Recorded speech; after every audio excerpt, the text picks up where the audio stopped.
Echo here. As you are aware by now that the completionist and myself, we attended the 2012 PAX, the Penny Arcade Expo. It's the first time I've ever been to an event like this because unfortunately I'm one of those people that never really get to go anywhere. And so to go all the way to Seattle to experience this was truly a once-in-a-lifetime opportunity, and in many ways I was both humbled and honored because I got to meet some of the great legends of gaming, meet a lot of people from YouTube, attend interesting panels. It was great. So I figured I'd give you a rundown because you've seen a lot of the footage of my experience there, but I didn't have the camera. Well, I mean, I had my camera in the panels, but I didn't really record anything because it was very difficult for me to focus on filming and at the panel at the exact same time because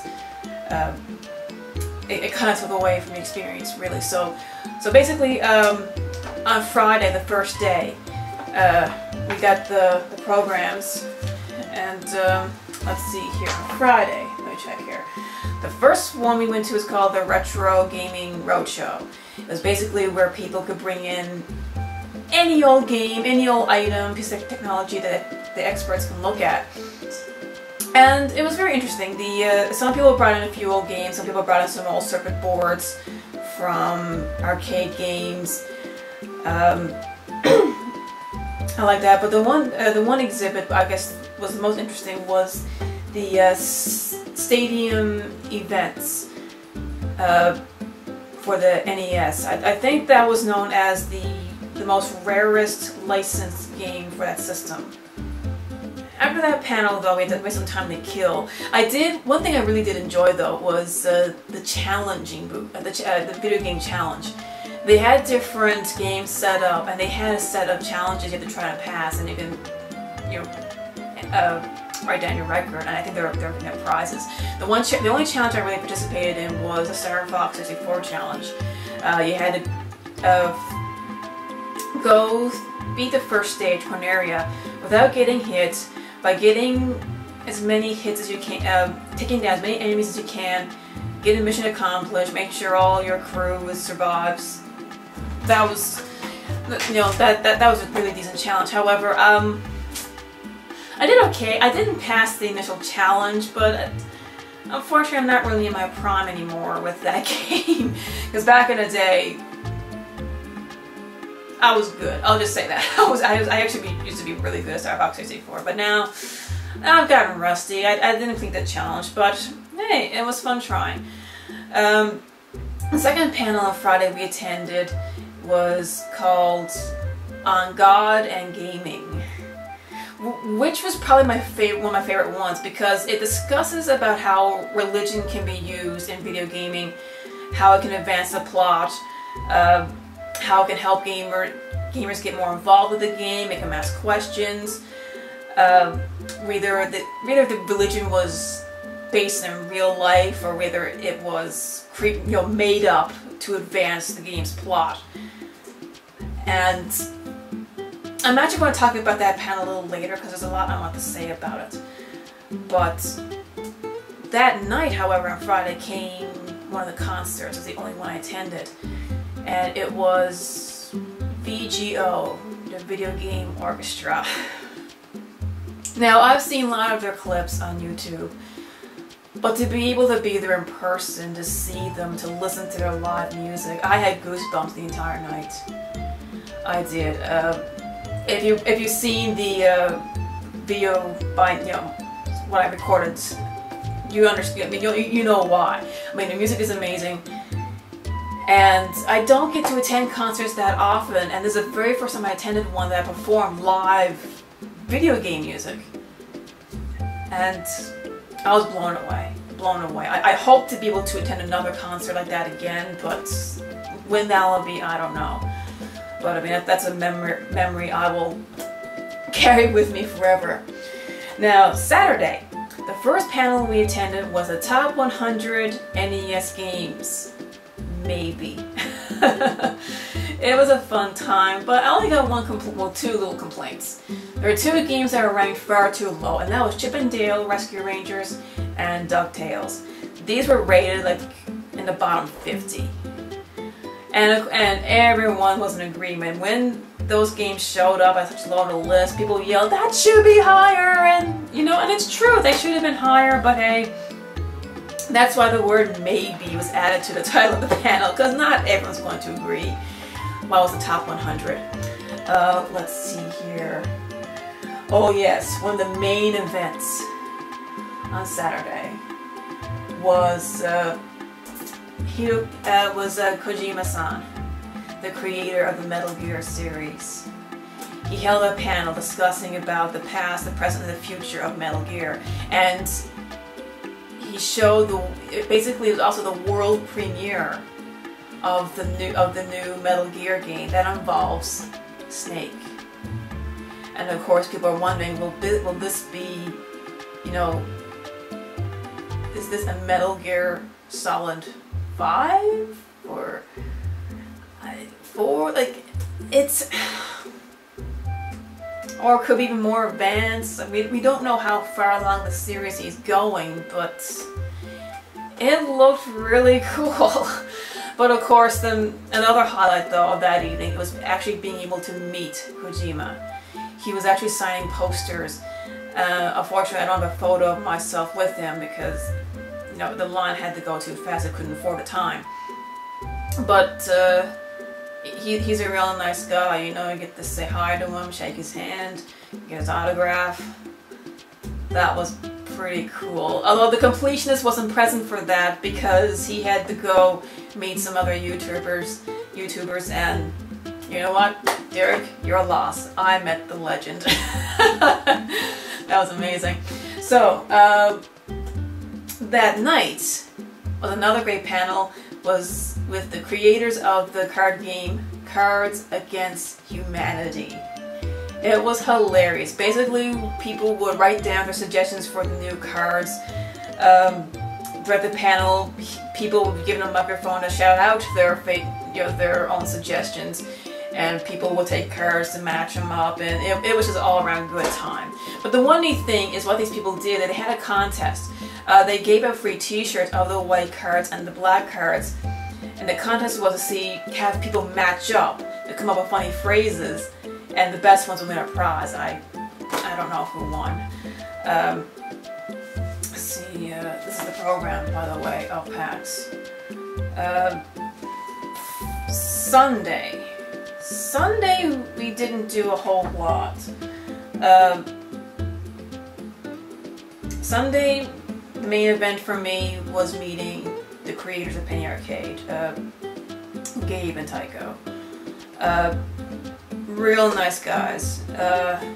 They signed my book, The Splendid Magic of Penny Arcade, and my picture taken with them. And of course I had to tell them that they were the inspiration for my own comic that I drew. And they were happy about this. Oh really, we did that? I said yes. I actually used to drive once a week to keep my husband entertained because he would be working across the country, something you can look forward to. And they say, oh, like, what's it called? Do you have it all archived? I said, oh yes, I do. And you know, and it's pretty cool. I guess they like the idea that, you know, they weren't the only, there are other people out there that look up to them about their comics and drawing them. And I do. I really do look up to them. They really were my inspiration to get more creative with my online artwork and my writing. Now I'm going to go back to the panel on God and gaming because that's a very interesting one. Like I said, it deals with religion and gaming, how it advances the plot, etc., etc.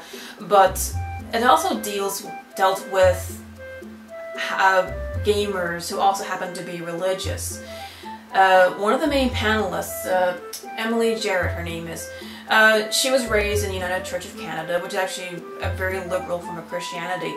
And she was discussing about how her religion kind of got out. Like she likes to participate in online games, and she mentioned that she needed to go to church or something like that. And anyway, other people said, "Oh, just ignore her. She's just stupid," which is pretty rude.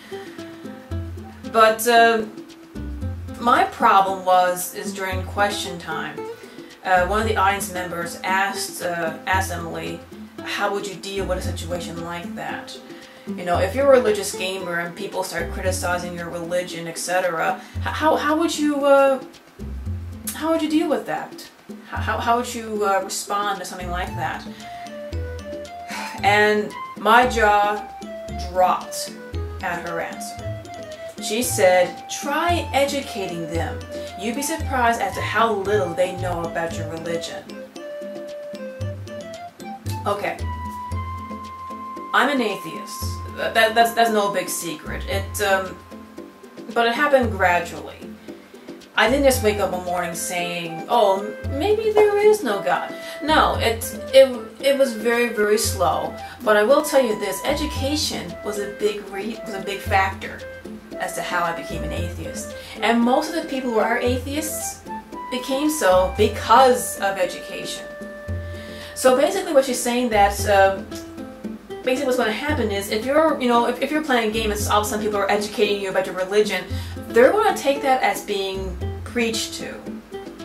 And believe me, that's not going to end very well. Because trust me, some of the people who are on these online games are jerks. Okay, that's just a fact of gaming. People are just jerks.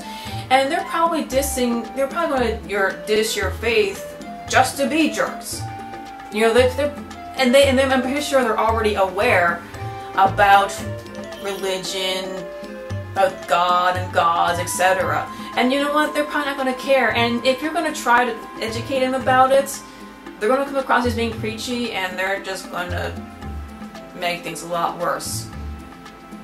So, personally, what I think you should do, if you're a religious gamer and people start attacking you about your religion, for the love of God, no pun intended, don't educate them about your religion, okay? You're just going to make it worse.